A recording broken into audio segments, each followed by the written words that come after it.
Pamamahala ng mga Amerikano sa Pilipinas. Ang pamamahalaang militar. Nang malipat ng mga Espanyol sa mga Amerikano ang Pilipinas, pinairal kaagad nila ang isang pamahalaang militar. Inatasan ng Pangulo ng Amerika si General Wesley Merritt na manungkulan sa Pilipinas bilang unang gobernador militar. Binigyan si Merritt ng kapangyarihang tagapaghukom, tagapagbatas, at tagapagpaganap. Tinutulan ito ni General Emilio Aguinaldo, ngunit hindi siya pinakinggan.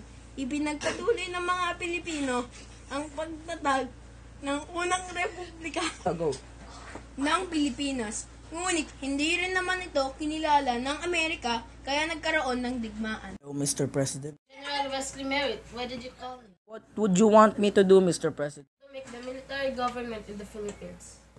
Sure, sir. Why not? What did you say? I don't like this! You irreconcilable! Tulong! This law is called the seditious law. This law makes a punishment, means death.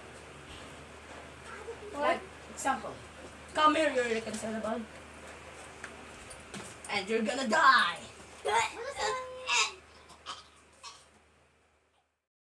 Malaki ang pagkakaiba ng sistema ng edukasyong itinatag ng mga Amerikano kaysa sa sistema ng mga Kastila.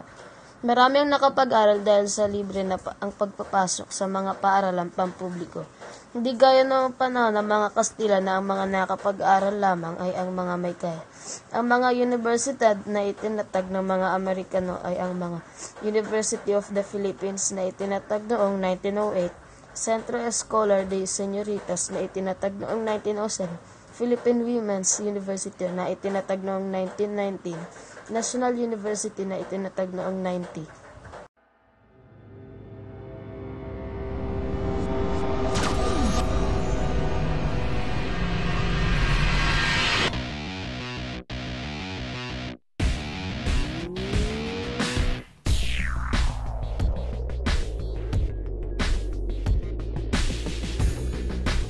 Nagkaroon ng automobil, truck, bus, tren at aeroplan.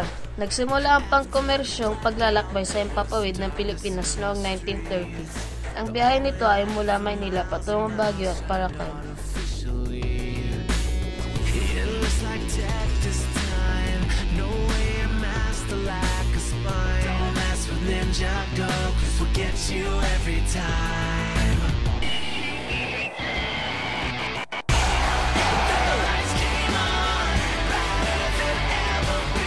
Kilala nila ang makabagong kasangkapan sa komunikasyon tulad ng telepono, radyo, radyophone at telegraph.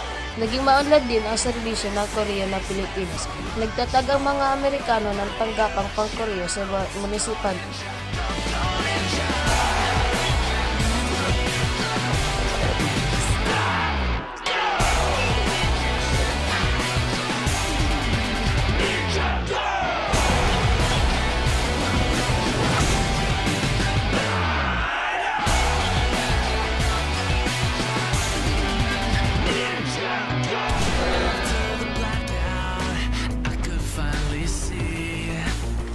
The day would come when I would defend my home city.